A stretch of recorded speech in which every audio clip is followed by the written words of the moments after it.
मंड किस बात पे, तकब्बुर किस बात पे, मरने के बाद की फिक्र करो। उस कब्र की काली कोठरी के अंदर जाना है। आज हमारे घर में लाइट चली जाए, अंधेरा हो जाए, हम इंसान होने की वजह से डरने लगते हैं, हमको डर महसूस होता है। कभी कब्र की काली कोठरी के बारे में सोचा? वहाँ ना तो कोई इन्वेटर होगा, वहाँ ना तो कोई रोशनी का इंतज़ाम होगा। आज अगर हल्की सी चूंटी हमारे कान में चली जाए, पूरी रात नींद नहीं आती हमको। कब्र की कीड़े मकोड़ों के बारे में सोचा? एक दिन कब्रिस्तान में फातिहा पढ़ने के लिए बरसात के मौसम में गया। मेरे वालिद का इंतकाल हो गया, 2 साल हो गए, अल्लाह उनकी मगफिरत फरमाए। जब मैं पहुंचा कब्रिस्तान तो वहां सीमेंट का एक कॉलम बना हुआ था। बारिश की वजह से कीड़े ऊपर आकर के उस कॉलम पे जमा हो गए थे। देख करके जिस्म में झुरझुरी आने लगी। मैं सोच में पड़ गया कि ये सारे कीड़े जमीन के नीचे हैं। जब इंसान जमीन के नीचे जाता होगा तो उसके जिस्म का क्या हाल होता होगा।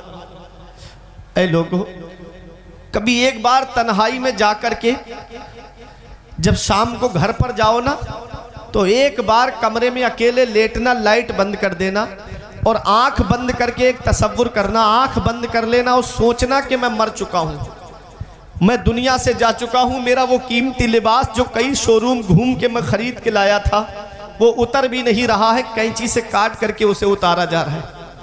फिर तसव्वुर करना, सोचना कि मुझे गुस्ल के तख्ते पे लिटा दिया गया, अब मुझे गुस्ल दिया जा रहा है। फिर तसव्वुर करना कि अब मुझे कफन पहनाया जा रहा है।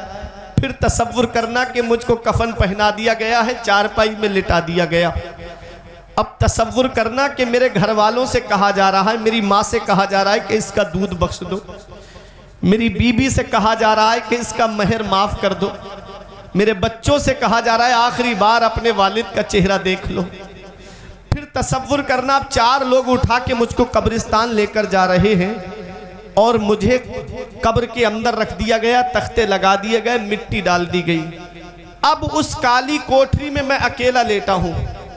घर वाले मेरे वापस आ गए, रिश्तेदार मेरे वापस आ गए, मेरे पड़ोसी वापस आ गए, अजीज़ो अकारिब वापस आ गए। अब मैं अकेला कब्र के अंदर हूं।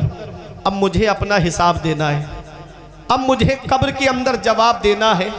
बताओ चठिया वालों, बताओ कुर्बो जवार से आने वालों, औरंगाबाद से, उमरपुर से और कुर्बो जवार से आने वालों, अगर सोचो अगर ये तसव्वुर इंसान के पास हो कि कब्र के अंदर मुझे जवाब देना है, तो क्या कभी वो जुए की तरफ जाएगा? अगर ये तसव्वुर हो कि मरने के बाद मुझे कब्र के अंदर फरिश्तों को जवाब देना है, कभी शराब की दुकान की तरफ जाएगा? कभी किसी की ज़मीन पर नाजायज़ कब्जा करेगा? क्या कभी किसी को सताएगा? वजह मौत का डर निकल गया हमारे दिल से। हम भूल गए कि मरने के बाद हमें कब्र के अंदर जाना है। हम भूल गए मरने के बाद हमको अपने आका को चेहरा दिखाना है। हम भूल गए कि मरने के बाद हमको अपने नबी को चेहरा दिखाना है। मेरे अजीज़ों, चेहरे पे सुन्नत रसूल सजा लो, क्योंकि रसूलुल्लाह सल्लल्लाहु अलैहि वसल्लम की महबूब सुन्नत है। कहीं ऐसे ही कब्र के अंदर चले गए और कहीं हमारे आका ने हमसे अपना चेहरा अनवर मोड़ लिया, तो फिर कौन है जो हमारे काम आएगा? इसी को मेरा इमाम कहता है, उनको रहम आए तो आए, वरना वो कड़ी मार है क्या होना है। छुप के लोगों से किए जिसके गुनाह, वो खबरदार है क्या होना है। हाय बिगड़ी तो कहाँ आकर नाओ, ऐन मझधार है क्या होना है। आज मौत का डर हमारे दिल से निकल गया, आज कब्र का खौफ हमारे दिल से निकल गया। ऐ मेरे अजीज़ों, मरने से पहले मरने की तैयारी कर लो। मूतू कबला अन तमूतू, मरने से पहले मरने की तैयारी कर लो।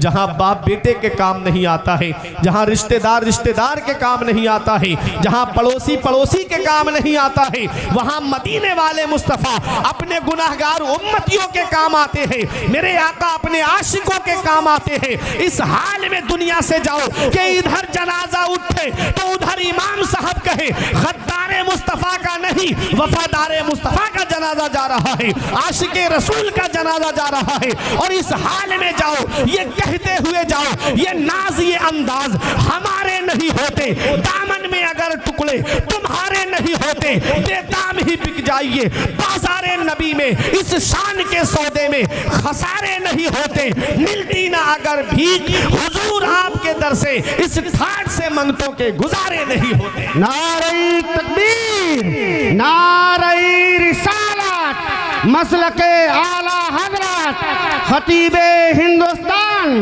अल्लामा फुरकान मंदरी साहब क़िबला, नारे तकबीर, नारे रिसालत। सुभान अल्लाह, सुभान अल्लाह। नेक अमल करके जाओ। मेरी बात समझ में आ रही है आपकी? हाथ उठा के बोले या रसूल अल्लाह। जो अजीज खड़े हैं बैठ जाए थोड़ी सी देर के लिए, अगर बातें समझ में आ रही हैं मेरी तो। आखिरत की तैयारी करो। दुनिया चंद दिन की है, चंद दिन की। पहले आदमी बीमार पड़ता था तो महीनों चारपाई पे लेटा रहता था, तब घर वाले आस छोड़ते थे कि अब नहीं बचेगा। अब तो एक लम्हा भी पता नहीं, ऐसी ऐसी बीमारी चल रही है कि शाम को हमसे बात करके गया, सुबह को खबर आ रही है कि फला अजीज का इंतकाल हो गया। जवान मौतें हो रही हैं, छोटे छोटे बच्चों को छोड़ के आदमी दुनिया से चला जा रहा है। ये अचानक आने वाली मौतों से भी इबरत हासिल नहीं करते हम।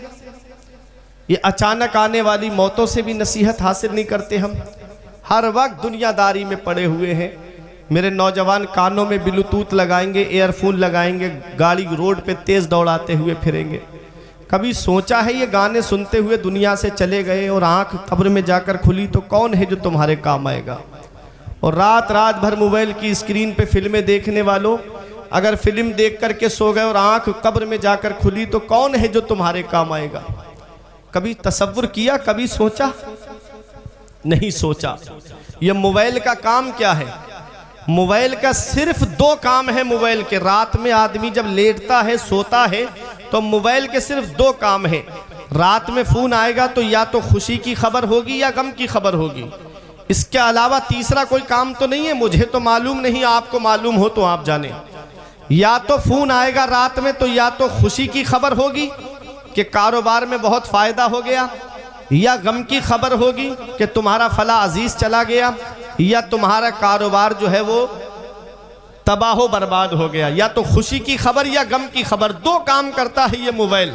आदमी दिन भर काम करके आए, थका हारा हो, जब बिस्तर पे लेट जाता है, सो जाता है, तो रात में अगर फोन आ जाए तो आंख खुल जाती है।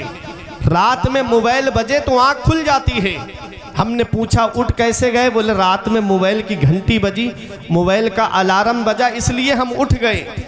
हमने कहा मोबाइल की घंटी की आवाज़ सुनकर के आंख खुल जाती है, फजर में अजान की आवाज़ सुनकर आंख क्यों नहीं खुलती? मोबाइल की टून की आवाज़ सुन के आंख खुल गई और फजर की अजान की आवाज़ सुनकर के आंख क्यों नहीं खुलती इंसान की? लेकिन नहीं, पड़े पड़े बिस्तर पे हम सो रहे हैं, बिस्तरों पे पड़े पड़े सो रहे हैं। सुबह के वक्त रोज़ी तकसीम होती है। मेरे आका हुजूर सल्लल्लाहु अलैहि वसल्लम एक दिन हज़रत फ़ातिमा के हुजरे में तशरीफ़ लाए। फजर की नमाज के बाद आप सो नहीं रही थी, सिर्फ आराम के लिए लेट गई थी। तो मेरे आका ने अपनी बेटी के पैर के अंगूठे को पकड़ के हिलाया, इरशाद फरमाया, फ़ातिमा मेरी बेटी, मेरी लखते जिगर, फजर के बाद न सोया करो, इस वक्त अल्लाह ताला रोज़ी तकसीम फरमाता है। हम पड़े पड़े सो रहे हैं, 8 बजे 9 बजे सूरज की लाइट हमको उठा रही है, फिर रो रहे हैं कि 5 लोग कमा रहे हैं लेकिन बरकत नहीं हो रही घर में। मौलाना साहब तावीज़ दे दो, पीर साहब तावीज़ दे दो। तावीज़ का पूरा दर्जनों तावीज़ ला के लाइन से लटका देना, अगर नमाज नहीं पढ़ते हो तो घर में बरकत नहीं होगी तुम्हारे। एक सहाबी आका की बारगाह में आए और अर्ज़ करते हैं, आका कमाने वाले हम कई लोग हैं लेकिन घर में बरकत नहीं हो रही है। तो मेरे आका ने फरमाया, तुम खाना कैसे खाते हो? इज्तिमाई तौर पे खाना खाते हो या मुतफर्रिक तौर पे अलग अलग खाना खाते हो? तो सहाबी ने अर्ज़ किया, आका खाना सब अलग अलग खाते हैं, जो आता है वो खाता है और चला जाता है। नबी ने फरमाया, दस्तरख्वान लगा करके सब लोग मिल करके एक साथ बैठ करके खाना खाओ। नबी की सुन्नतें हम भूल गए, हम सुन्नतों से दूर हो गए। सहाबी कुछ दिन के बाद आए और अर्ज़ करते हैं, आका जब से हमने मिलके खाना खाना शुरू किया है हमारे घर में बहुत बरकत हो रही है। ये सुन्नतें अपनाओ, अपने नबी की तरीके अपनाओ, अपने नबी के बताए हुए रास्ते पे अमल करो, चलो, अपने नबी के बताए हुए तरीके पे चलो, अपने नबी के बताए हुए रास्ते पे चलो। एक अल्लाह के वली का नाम आपने सुना होगा, हजरत बहलूल दाना, बहुत बड़े अल्लाह के वली गुजरे हैं। बादशाह हारून रशीद कहते कहते थक गया कि महल में आ जाओ, लेकिन आप बादशाह से मिलने महल में नहीं गए। बादशाह ने देखा हजरत बहलूल दाना को कि वो कब्रिस्तान में बैठे हैं, तो बादशाह कहता है बाबा यहाँ कब्रिस्तान में क्या कर रहे हो, उधर शहर की तरफ आओ, महल की तरफ आओ। तो आपने फरमाया मैं उधर महल की तरफ शहर की तरफ आके क्या करूँगा, शहर वाले तो खुद यहीं पर आ रहे हैं, यहीं कब्रिस्तान में आ रहे हैं, मैं क्या करूंगा महल की तरफ आकर। वो हजरत बहलूल दाना एक दिन बादशाह जा रहा था सफर पे, सैर के लिए, तफरी के लिए घूम रहा था बादशाह। आप क्या देखा कि हजरत बहलूल दाना अपने दोनों हाथों में एक एक पत्थर लेकर के कभी इस तरफ पत्थर को उठाते हैं, कभी इधर पत्थर को उठाते हैं, और बीच रोड पर खड़े हैं, पूरा रोड जाम कर दिया है, इधर भी भीड़ है उधर भी भीड़ है। अब बादशाह आया, उसने कहा ये भीड़ कैसी है, कहा एक दीवाना रोड पर खड़ा हुआ है और वो कभी पत्थर उधर उछालता है, कभी पत्थर इधर उछालता है। अब लोगों का आना जाना उसने बंद कर दिया है। बादशाह हारून रशीद उतरा अपने हाथी से और जाकर के हजरत बहलूल दाना के करीब कहता है बाबा ये क्या कर रहे हो। हजरत बहलूल दाना कहते हैं मैं अपनी ड्यूटी कर रहा हूँ। कहा कैसी ड्यूटी कर रहे हो, कहा कि इन लोगों की मैं उससे सुलह करा रहा हूँ, इन लोगों की मैं उससे सुलह करा रहा हूँ। बादशाह हारून रशीद कहता है क्या सुलह हो गई, तो हजरत बहलूल दाना कहते हैं कि वो तो मान रहा है लेकिन ये लोग नहीं मान रहे हैं। वो कह रहा है इनसे कहो ये झूठ बोलना छोड़ दे, मैं इनसे सुलह कर लूंगा। वो कह रहा है इनसे कहो कि मेरी इबादत करें, मैं इनसे सुलह कर लूंगा। वो कह रहा है इनसे कहो कि ये किसी का हक ना मारे, मैं इनसे सुलह कर लूंगा। वो कह रहा है ये किसी को सताए नहीं, मैं इनसे सुलह कर लूंगा। वो कह रहा है कि मेरी इबादत करे, मैं इनसे सुलह कर लूंगा।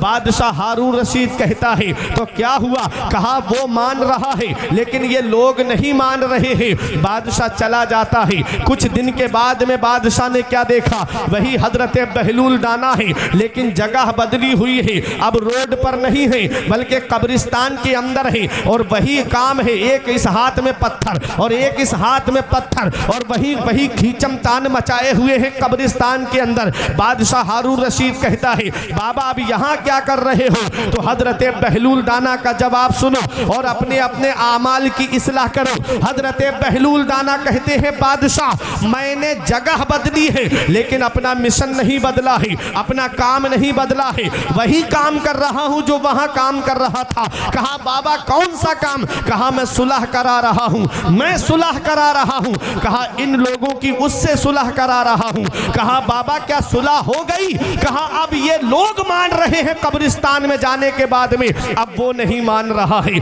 अब ये मान रहे हैं, वो नहीं मान रहा है। ऐ मेरे अजीजों अभी जिंदगी की डोर चल रही है, अभी जिंदगी की सांसें चल रही है। अपने आमाल की इस्लाह कर लो, झूठ बोलना छोड़ दो, मेरा रब तुमसे राजी हो जाएगा। सताना बंद कर दो, मेरा रब तुमसे राजी हो जाएगा। आलिमों की तौहीन करना छोड़ दो, मेरा रब तुमसे राजी हो जाएगा। इमामों की बेइज्जती करना छोड़ दो, मेरा रब तुमसे राजी हो जाएगा। अच्छे काम करके दुनिया से जाओ, मेरा रब तुमसे राजी हो जाएगा। ये दुनिया चंद दिन की है। ऐ मेरे अजीजों इस हाल में दुनिया से जाओ कि इधर जनाजा उठे, उधर इमाम साहब कहे पांचों वक्त की नमाज पढ़ने वाले का जनाजा जा रहा है, कुरान पढ़ने वाले का जनाजा जा रहा है, आशिके रसूल का जनाजा जा रहा है। जब इस हाल में जाओगे तो यही कहा जाएगा लहिद में इसके रुखे शह का दाग लेके चले, अंधेरी रात सुनी थी चराग लेके चले। नारे तकबीर, नारे रिसालत, मसलके आला हज़रत, उलमाए अहले सुन्नत, जश्ने उवैसे करनी। नारे तकबीर, नारे रिसालत। सुभान अल्लाह। तो दुनिया की ठाट बाट पे नहीं मरना है, अल्लाह को राजी करना है, उसके रसूल को राजी करना है। आज हजरत उवैसे करनी से मोहब्बत का दावा करने वालों, देखो हजरत उवैसे करनी कौन है। जिक्र नबी की बारगाह में हो रहा है, चर्चा नबी की बारगाह में हो रहा है, और आपके दुनिया में ज़िंदगी गुजारने का तरीका देखो। शान हजरत उवैसे करनी की, अरे भाई जन्नत के दरवाजे पे रोक दिया जाएगा उवैसे करनी को। अर्ज करेंगे मौला मुझे क्यों नहीं जाने दिया जा रहा है जन्नत में। आवाज आएगी अकेले मत जाओ उवैस, अपने नबी की उम्मत की शफाअत करो और उसको अपने साथ जन्नत में लेकर जाओ। बोलो मोहब्बत से सुभान अल्लाह। वो है हजरत उवैस करनी। अल्लाह अकबर। आज हमारा लिबास फट जाए, हमारे कपड़े फट जाएं, हम बजाज की दुकान पे जाते हैं, नया लिबास खरीदते हैं।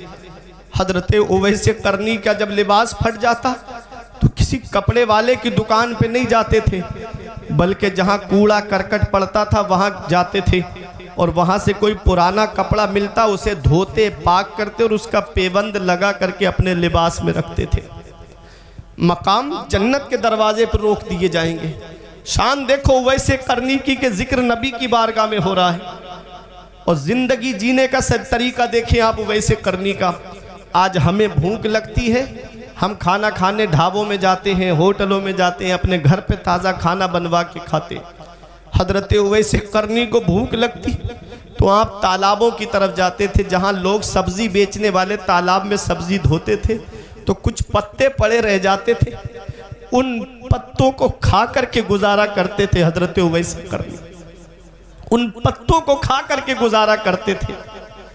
अल्लाह अकबर। खजूर की गुठली पर नमक लगा करके चूस करके उससे पानी पी करके अपना गुजारा करते थे। जब तक माँ जिंदा रही तो आप कर्न में रहे। मोहब्बत थी नबी से, प्यार था नबी से, तड़पते थे नबी की मोहब्बत, रोते थे आका की मोहब्बत में। बू जहल बड़ा बदकिस्मत था, मैं खाने में रहा महरूम रहा, बिन देखे उवैस करनी ने पी इश्क नबी का जाम लिया। अल्लाह अकबर। वो हजरत उवैस करनी, माँ ने जब बेचैनी ज़्यादा देखी, माँ ने तड़प ज़्यादा देखी तो कहा बेटा क्या ज़्यादा याद आ रही तुझे अपने आका की? तो कहा हाँ अम्मी। तो माँ ने कहा बेटा ऐसा करना, मेरे लिए सामान ज़रूरत का रख देना और मैं तुझे इतने पहर की इजाज़त देती हूँ बेटा, इससे ज़्यादा वक्त ना लगे और तू जा और अपने आका का दीदार करके आ जाना। अल्लाह अकबर। वो हजरत उवैस करनी जब इजाज़त मिली ना माँ की तरफ से तो दौड़ते हुए जा रहे थे आका की बारगाह की तरफ।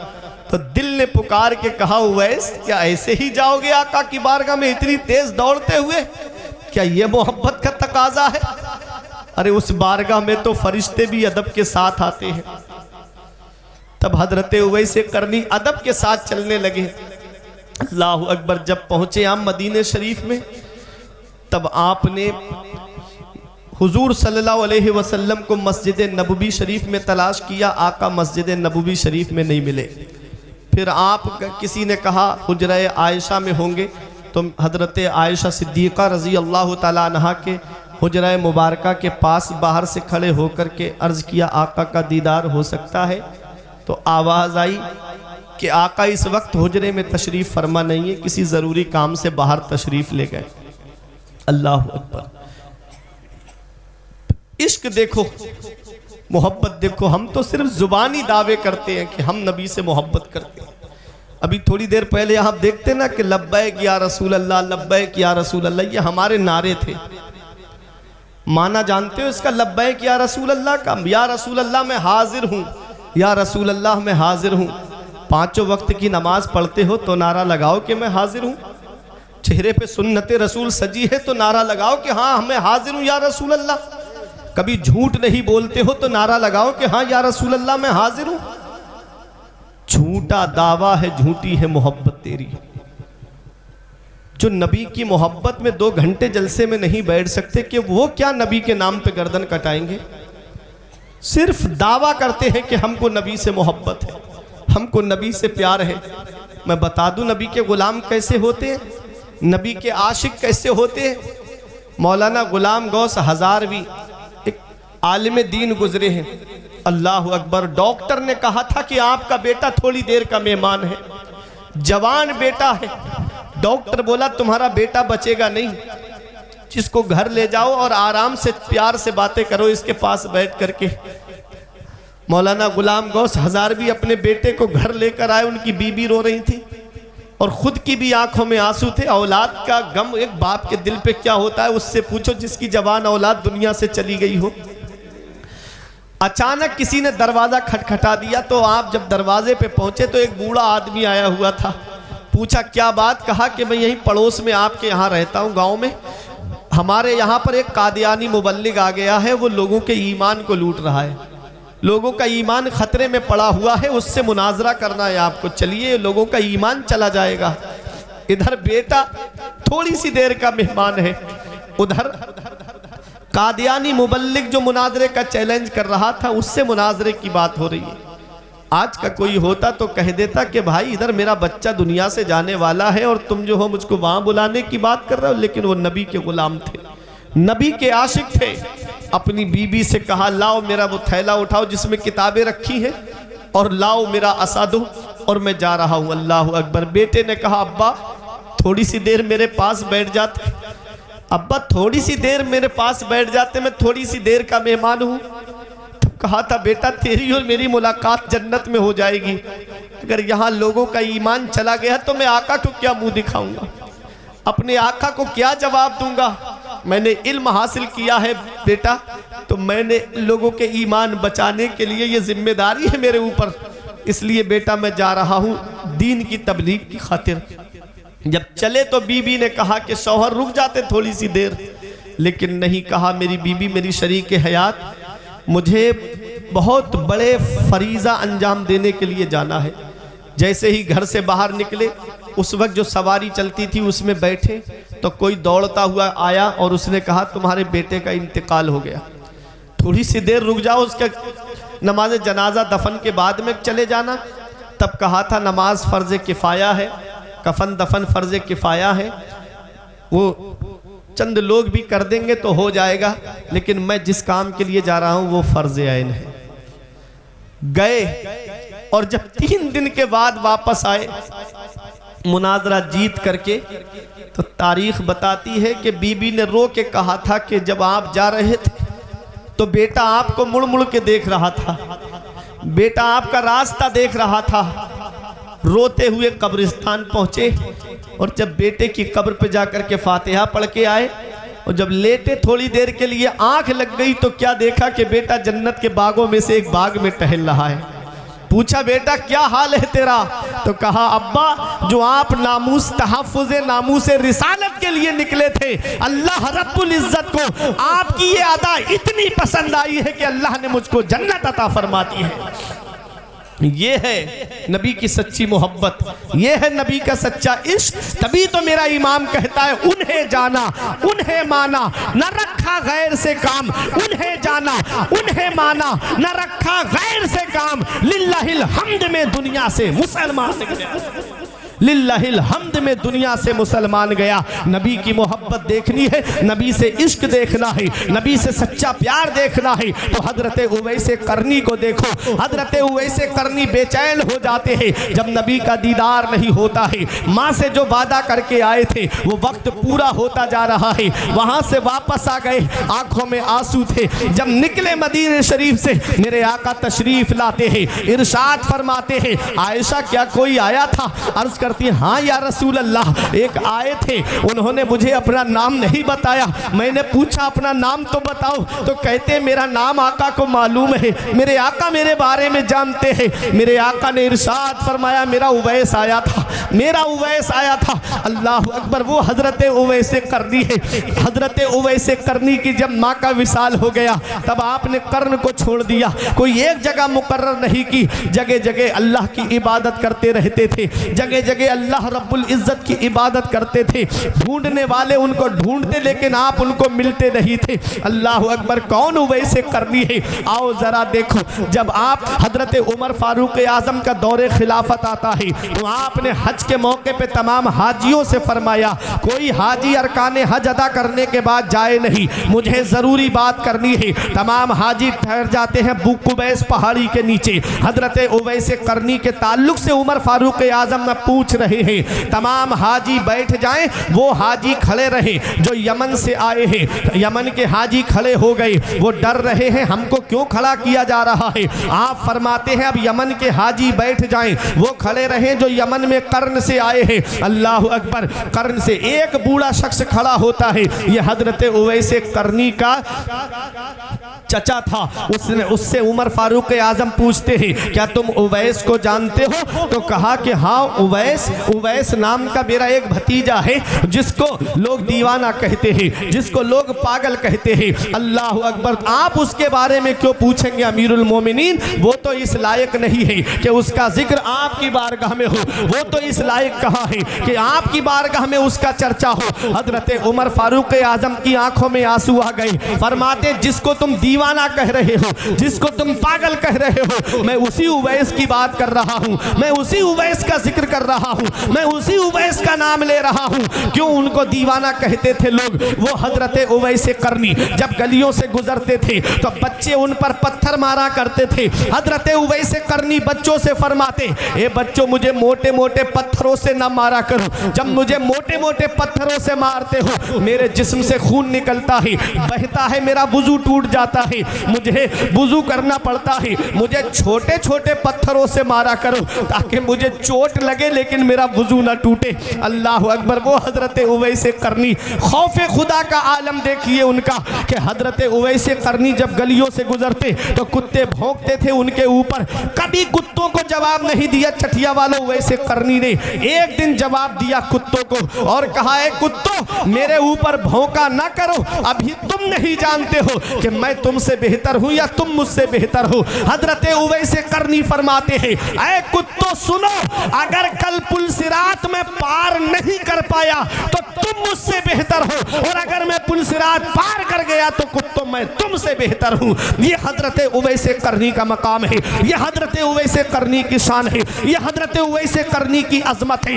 उवैस करनी को ये मकाम कैसे मिला है, ये अजमत कैसे मिली है, ये शान कैसे मिली है? तो सुनो मेरे इमाम की जुबान में जवाब देते हुए मैं बयान कर रहा हूं। मेरा इमाम फरमाता है चमक तुझसे पाते हैं सब पाने वाले, चमक तुझसे पाते हैं सब पाने वाले, मेरा दिल भी चमका दे चमकाने वाले, मेरा दिल भी चमका दे चमकाने वाले वो है हजरत उवैस करनी। तारीख उठा करके देखो, हजरत उवैस करनी का इश्क देखो, उनकी मोहब्बत देखो, उनका सच्चा प्यार देखो। नबी से सच्ची मोहब्बत करते थे हजरत उवैस करनी, नबी से सच्चा इश्क करते थे हजरत उवैस करनी। अबू जहल बड़ा बदकिस्मत था, मैं खाने में रहा महरूम रहा, बिन देखे उवैस करनी ने पी इश्क नबी का जाम लिया। आज हम नबी से मोहब्बत का दावा करते हैं लेकिन हमारे घरों का माहौल इस्लामी माहौल नहीं। आज हम नबी से सच्चा प्यार का दावा करते हैं लेकिन आज हमारे घरों के अंदर जा करके देखो तो कोई ना तो पर्दे का माहौल है, हमारे घरों में जा करके देखो ना तो इबादत का कोई एहतिमाम है, वही हमारे घर में फिल्मों की बातें, वही हमारे घर में सियासत की बातें, वही हमारे घरों में इलेक्शन की बातें। ये हाल आज हमारे घरों का होता जा रहा है। आज कितनी मुस्लिम बेटियां हैं जो इर्तिदाद की तरफ चली गई, आज कितनी मुस्लिम बेटियां हैं जो मुर्तद्दा हो गई। एक आंसू हमारी आंख से नहीं निकलता, हम इसकी वजह पे गौर नहीं करते, हम इसके असबाबो इलल पे गौर नहीं करते, हम इसके पस मंजर को नहीं देखते कि आज ये हमारे मुआशरे में बातें आई कहां से। वो हमारा मजहब इस्लाम जिसके चाहने वालों की शान ये है कि टल ना सकते थे अगर जंग में अड़ जाते थे, पांव शेरों के भी मैदान से उखड़ जाते थे, हक से फिरा कोई तो बिगड़ जाते थे, तेग तो क्या चीज है हम तोपों से लड़ जाते थे, गर्दन में हार डाले हैं माहो नजूम के, गुजरा है इन हदों से मुसलमान कभी कभी, ये मुसलमानों की शान रही है। लेकिन आज हमारे घर में जब से कुफरिया बातें होने लगी, जब से हमारे घरों के अंदर फिल्मों की बातें होने लगी, जब से हमारे घरों के अंदर गानों का माहौल चलने लगा, वो ऐसे ऐसे कुफरिया गाने जिन्हें मेरी कौम की बेटियां भी गा रही हैं, मेरी कौम की बहनें भी गा रही हैं, घर के अंदर भाई भी गा रहा है, शौक से सुन रहे हैं। ऐसे ऐसे कुफरिया गाने जिन पर आदमी एतकाद रख ले, यकीन रख ले तो उसका ईमान चला जाए। अब बताओ घर के अंदर फिल्में चल रही हैं और उन फिल्मों में कुफरिया डायलॉग आ रहे हैं, कुफरिया गाने आ रहे हैं। अब ऐसे आलम ने शौक से खुश होकर के आदमी उस डायलॉग को बोल रहा है तो बताओ उसका ईमान जाएगा कि नहीं जाएगा। और जब ईमान चला गया उसका तो अब शैतान के चुंगल में वो पहुंच गया, अब शैतान जिस मजहब में चाहे उसको कन्वर्ट करा दे। ये हाल आज हमारे घरों का होता जा रहा है। 15-20 लोगों का परिवार हमारे घर में कभी दिल में ख्याल नहीं आता कि आज सब लोग बैठ करके कुरान की तिलावत करें, आज 10-12 लोगों का परिवार हमारे घर में। कभी दिल में ये ख्याल नहीं आता कि आज जुमे की नमाज के बाद सब लोग नबी पे दुरूद पाक पढ़े। अरे अपनी बेटियों को हजरत फातिमा का पर्दा बताओ, हजरत ज़ैनब का पर्दा बताओ, हजरत सकीना का पर्दा बताओ, और बताओ मेरी बेटी, ऐ मेरी बहन, ईमान की दौलत सबसे बड़ी दौलत है। तुम बताओ अपनी बच्चियों को कि सबसे बड़ा सरमाया ईमान का सरमाया है। चाहे कोई कितनी भी दौलत वाला क्यों ना हो, ईमान वाले के सामने वो कदमों की धूल के बराबर भी नहीं है। दौलत यही रह जाएगी, कब्र के अंदर साथ जाएगा तो उसका ईमान साथ जाएगा, और जिसका ईमान सलामत होगा उसी को अल्लाह जन्नत अता फरमाएगा। नारे तकबीर, नारे रिसालत, मसलके आला हजरत, इस्लाहे मुआशरा कॉन्फ्रेंस, इस्लाहे मुआशरा कॉन्फ्रेंस, जश्ने उवैसे करनी, नारे तकबीर, नारे रिसालत। सुभान अल्लाह, सुभान अल्लाह। आज कितनी मुस्लिम बेटियां इर्तिदाद की तरफ चली गईं। 2 वजह मेरे सामने आई। एक वजह तो ये समझ में आई कि आज हमारे यहाँ पर शादियां लेट बहुत हो रही हैं, शादियां लेट होती जा रही हैं, उम्रें बढ़ती जा रही हैं। अब आज मुझे भूख लगी है और खाना 3 दिन के बाद मिलेगा, तो मुझे अपनी भूख मिटाने के लिए तो कोई ना कोई तो रास्ता चुनना पड़ेगा। मेरे आका फरमाते हैं कुल्लुकुम राइन व कुल्लुकुम मसऊलुन अन रइयतिही। तुम में का हर शख्स जिम्मेदार है और अल्लाह क़यामत में हर शख्स से उसकी जिम्मेदारी के बारे में पूछेगा। बाप औलाद का जिम्मेदार है, बड़ा भाई छोटे भाई बहनों का जिम्मेदार है, शौहर बीवी का जिम्मेदार है। लड़का लड़की जवान हो जाए, माँ बाप अगर उनका निकाह न करें और उनसे कोई गुनाह सरजद हो जाए तो उस गुनाह की सज़ा उनको तो मिलेगी ही, लेकिन क़यामत में उनके माँ बाप को भी उसकी सज़ा मिलेगी। अपने बच्चों की शादी वक्त पर क्यों नहीं की। और आज शादियाँ इतनी महंगी होती जा रही हैं। नबी ने फरमाया था निकाह आसान करो, ज़िना दुश्वार हो जाए। आज ज़िना आसान हो गया, निकाह दुश्वार हो गया। अल्लाह ने बेटा दिया था, अल्लाह ने नूर नज़र दिया था, चश्मो चराग दिया था, अल्लाह का शुक्र अदा करते, अल्लाह का शुक्र अदा करते कि अल्लाह किसी के घर में तो चराग जलाने वाला नहीं है, तूने मेरे घर में चराग जलाने वाला तो दिया है। लेकिन हुआ क्या, जब वो जवान हुआ तो ऐसा लगता है जैसे कि बेटा क्या मिला है, कुदरती भीख मांगने का लाइसेंस मिल गया। बेटा क्या मिला, कुदरती भीख मांगने का परमिट मिल गया। इसकी शादी करूँगा तो कोई ऐसी मामूली घर में नहीं करूँगा, किसी बड़े घर में रिश्ता करूँगा। फला को मेरे पड़ोस में 4 व्हीलर मिली है वैगनार, तो मुझे स्विफ्ट चाहिए, क्रेटा चाहिए। इतनी लंबी लंबी डिमांडों के दरवाजे खोल रखे हैं। बाप दादा ने मेहनत की कमाई से टूटी साइकिल नहीं ली, और इनको गाड़ी और इनको शादी में कार चाहिए। ये आज हाल है हमारे मुआशरे का। ये आज हमारा मुआशरा तबाही के उस दहाने पे पहुंच गया है। मुझे बताओ, अगर जहेज में आपको 4-5 लाख रुपए मिल भी गए तो वो कितने दिन तक चलेंगे? अरे 1 साल चलेंगे, 2 साल चलेंगे, 3 साल खा लोगे, 4 साल खा लोगे, कितने साल तक चल जाएंगे वो पैसे? क्या किसी के देने से पूरा हुआ है? कोई इंसान किसी इंसान को क्या देता है? आदमी सिर्फ वसीला है, खुदा देता है। कोई इंसान किसी इंसान को क्या देता है? आदमी सिर्फ वसीला है, खुदा देता है। अल्लाह देगा तब हमारे घर का गुजारा होगा, उसका रसूल देगा तब हमारे घर में पूरा होगा। किसी इंसान के देने से कुछ नहीं होता। और किसी का दिल मत दुखाना।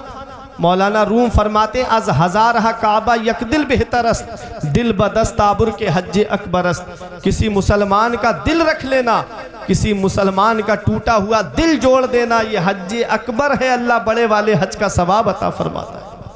लेकिन आज हम दिल तोड़ने जोड़ने का सबब नहीं बल्कि तोड़ने का सबब बनते जा रहे हैं। आज जिसके घर में 2-3 बेटियां हैं, उस गरीब को रात में नींद नहीं आती, रातों में उठ उठ करके रोता है, मौला कहाँ से इतने पैसे इकट्ठे करूं, कहाँ से मंगनी के नाम पर कैश इकट्ठा करूं, कहाँ दिखनौर के नाम पर कैश इकट्ठा करूं, कहाँ शादी में जहेज के नाम पर कैश इकट्ठा करूं। और शादी अगर कैसे कर भी लेता है ना वो गरीब, तो शादी के बाद में बच्चा हो जाए तो फिर छोचक में फला को ये सामान चाहिए, फला को ये सामान चाहिए।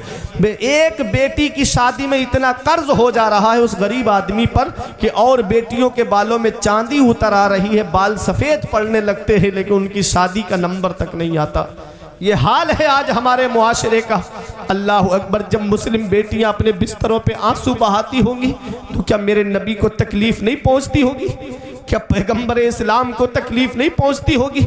अरे मेरा नबी तो वो है, जंगे बदर में 70 कैदी गिरफ्तार करके लाए गए, सगे चचा उसमें कैदी बन करके आए थे मेरे आका के। उनके बंद सबके पीछे पीछे कस के बंधे हुए थे। कोई जेल नहीं थी मुसलमानों की, मस्जिद नबवी के सहन में लिटा दिया गया उनको। मेरे आका थोड़ी देर आराम के लिए लेटे तो उनके कराहने की आवाज़ नबी के मुबारक कानों में पहुंची तो मेरे आका बाहर तशरीफ लाए, अपने सहाबा से फरमाया, मेरे सहाबा इनके बंद खोल दो, इनके कराहने से मुझे तकलीफ पहुंच रही, इनके रोने से मुझे तकलीफ पहुंच रही। बताओ चटिया वालों, वो मेरा नबी जो काफिरों का रोना ना देखे, जब मुस्लिम बेटियां आंसू बहाती होंगी तो नबी को कितनी तकलीफ पहुंचती होगी। आज जहेज की वजह से जब बहुओं को परेशान किया जा रहा होगा तो मेरे नबी को कितनी तकलीफ पहुंचती होगी। कोई इंसान किसी इंसान को क्या देता है? आदमी सिर्फ वसीला है, खुदा देता है।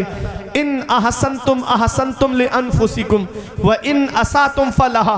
रब कुरान में फरमाता है, अच्छा करोगे तो अच्छाई तुम्हारे लिए है और अगर बुरा करोगे तो इसका वबाल भी तुम्हारे ऊपर है। आज जो तुम्हारे घर में बहू बनकर आई है वो किसी की बेटी भी है, किसी की बहन भी है।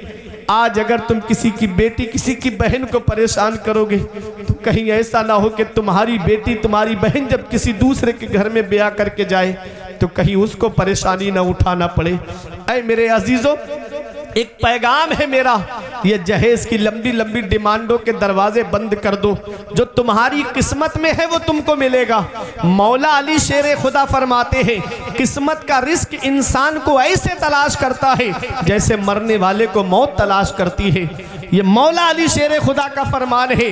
तो मेरे अजीजों, कोई इंसान किसी इंसान को क्या देता है? आदमी सिर्फ वसीला है, खुदा देता है।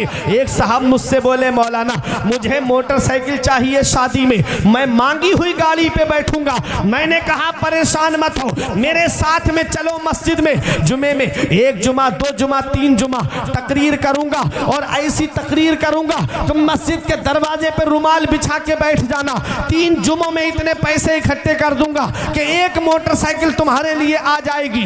आंखें चढ़ा के मुझसे कहते हैं, मौलाना क्या तुमने मुझे भिखारी समझ रखा है? क्या तुम मुझे भिखारी समझते हो? हमने कहा, अरे नादान, भिखारी सिर्फ उसे नहीं कहते जो कटोरा लेके दरवाजे दरवाजे मांगता हुआ फिरे।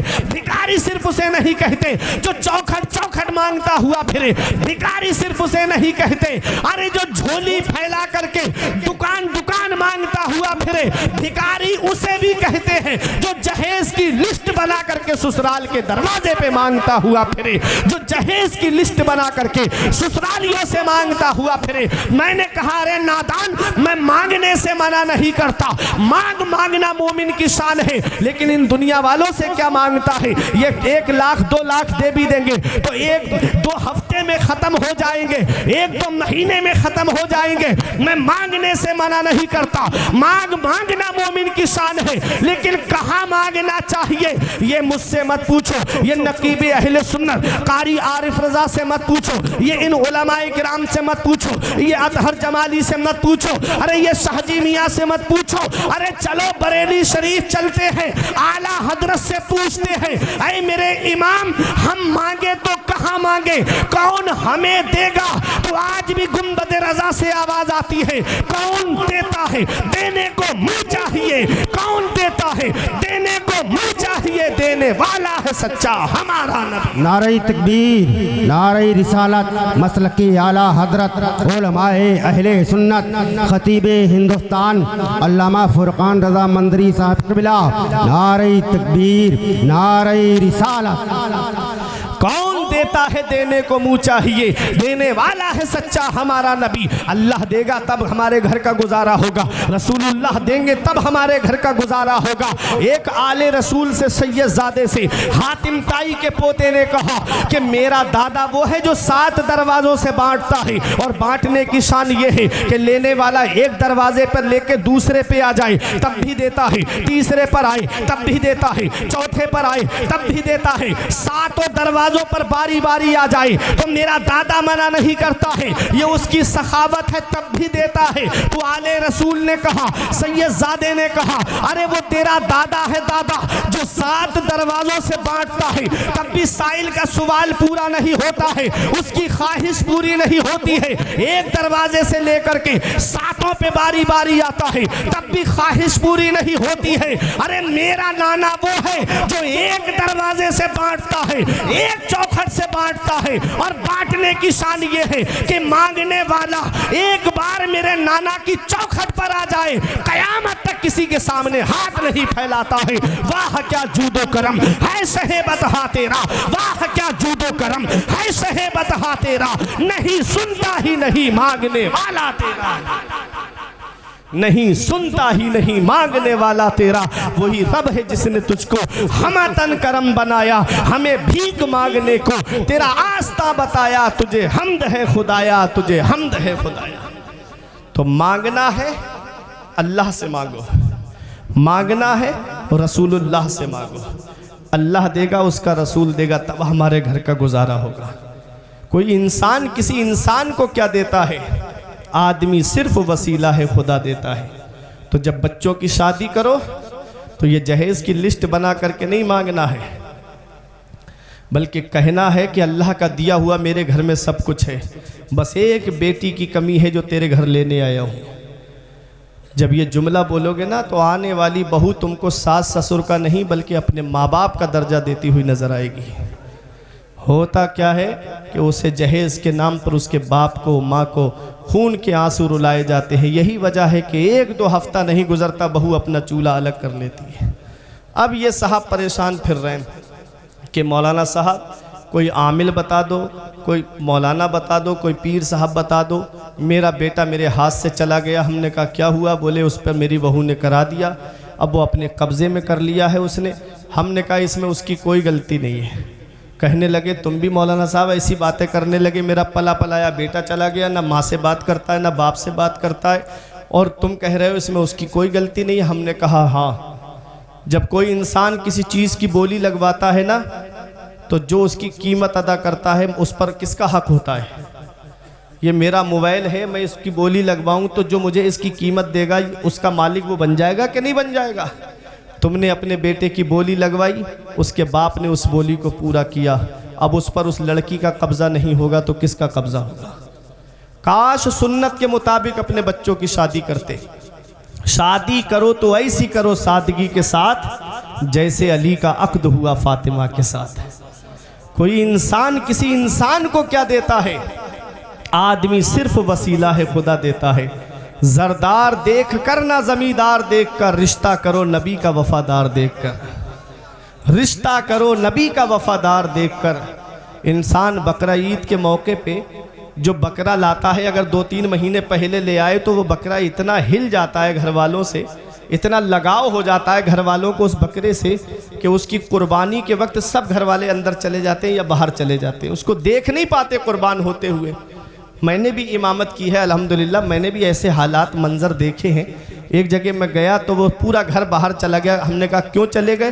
कहते हैं कि हमारे घर का पला हुआ बकरा है, इसको हम कुर्बान होता हुआ नहीं देख सकते। जब खाना खाते थे तो ये पास में आ जाता था, हम इसको बराबर में बिठा करके रोटी खिलाते थे।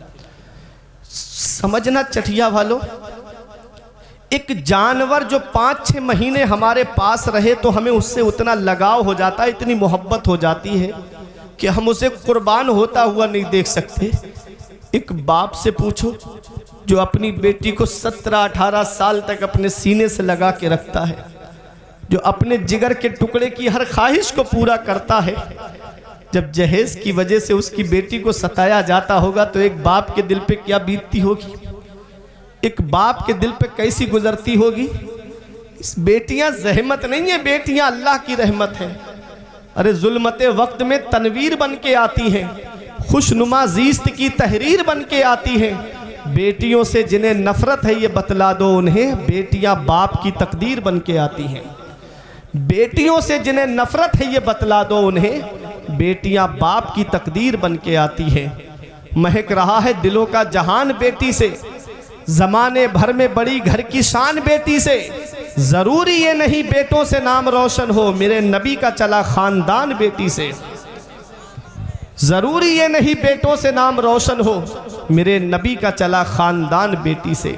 मेरे नबी ने अपनी बेटी फातिमा को इतना मुख्तसर सा जहेज दिया था, बर रिवायत मुख्तलिफ। एक गद्दा दिया जिसमें खजूर के पत्ते या छाले भरी हुई थी, 2 तकिए दिए, एक मश्क दी और एक आपने चक्की दी ताकि घर में गल्ला पीस लिया करें। कुछ मिट्टी के बर्तन दिए थे। ये मुख्तसर सा जहेज ज़रूरत का सामान आका ने अपनी बेटी फातिमा को दिया था। अब अगर कोई अमीर तुम्हारे सामने आके ये कहे कि मैंने उतना दिया है जितना फला नेता ने अपनी बेटी को दिया है, तो गरीबों परेशान मत होना, तुम भी सीना तान के कह देना कि तूने उतना दिया है जितना फला नेता ने अपनी बेटी को दिया है, मैंने उतना दिया है जितना मदीने वाले मुस्तफ़ा ने अपनी बेटी को दिया है। तेरे लिए वो अमीर का तरीका मुबारक हो, मेरे लिए मेरे नबी की सुन्नत मुबारक हो। शादी करो तो ऐसी करो सादगी के साथ, जैसे अली का अक्द हुआ फातिमा के साथ। अच्छे अमल करो, नेक अमल करो। बच्चों की शादी करो तो सुन्नत के मुताबिक करो। ये डांस पार्टियां शादियों में लाना, बैंड के साथ शादी लेके जाना, देखो एक वो इंसान है जो गुनाह कर रहा है घर के अंदर। जैसे कोई कमरे में मोबाइल में फिल्म देख रहा है तो उसका वो खुद जिम्मेदार है, और वही आदमी टीवी ला के चौराहे पे रख दे तो जितने लोग देखेंगे सबको अलग अलग इसकी सज़ा मिलेगी, गुनाह मिलेगा, लेकिन सबका गुनाह जोड़ करके उसके नामे आमाल में लिखा जाएगा जिसने टीवी ला के बाहर रखी है। यही हाल है डांस पार्टी का, यही हाल है बैंड बाजे का कि अब बताओ वहाँ क़यामत में खुद के गुनाहों से कांधे झुके जा रहे होंगे, वहाँ दूसरों के गुनाह का बोझ हम कैसे उठाएंगे। थोड़े से मज़े के लिए, थोड़े से मस्ती के लिए डांस पार्टी मंगा ली, जितने लोग देखेंगे सबका गुनाह जोड़ करके उसके नाम आमाल में लिखा जाएगा जो उस घर का जिम्मेदार है।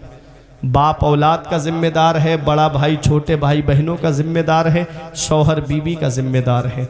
तो मेरे अजीज़ों, बच्चों की शादी करो तो सुन्नत के मुताबिक करना, अल्लाह को नाराज़ करके शादी मत करना, रसूलुल्लाह को नाराज़ करके शादी मत करना। इस हाल में करना कि अल्लाह राज़ी हो, उसका रसूल राज़ी हो, सुन्नत के मुताबिक शादी करना, दिखावा नहीं करना, किसी को दिखाना नहीं है, अल्लाह को राज़ी करना है, उसके रसूल को राज़ी करना है। दुनिया तो वैसे भी सबसे खुश नहीं है, बस हमारा रब हमसे राज़ी हो जाए, हमारे रसूल हमसे राज़ी हो जाए। अल्लाह राज़ी, उसका रसूल राज़ी, तो सब राज़ी। मैंने आयत पढ़ी, या अय्युहल इंसान, ऐ इंसान, मा गर्रका बिरब्बिकल करीम, करम करने वाले रब से तुझे किस चीज़ ने धोखे में रखा। अल्लज़ी खलक़का फसव्वाका फ़अदलक, वो अल्लाह जिसने तुझे पैदा किया तो तुझ में कोई कमी नहीं रखी, बराबर इंसाफ फरमाया। फ़ी अय्यि सूरतिन मा शाअ रक्कबक, अल्लाह ने जिस सूरत में चाहा उसमें तुझे तरकीब दिया।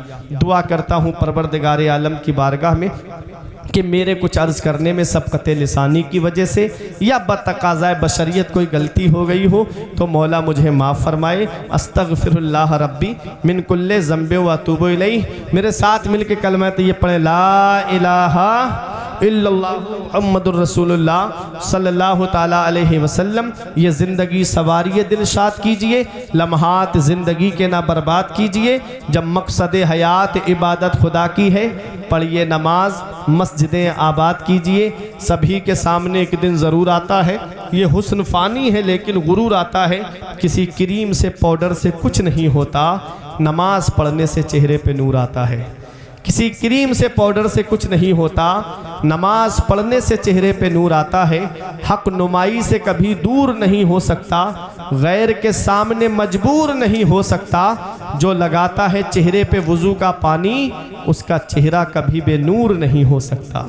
रही कली तो फूल खिलेंगे, ज़िंदगी बाकी रही तो चटिया वालों फिर मिलेंगे इंशाअल्लाह। शायद 6 तारीख को मिलेंगे, है ना, औरंगाबाद में 6 तारीख को जलसा है। वहाँ भी अगर आप आए तो बहुत अच्छी बात है। अस्सलाम वालेकुम।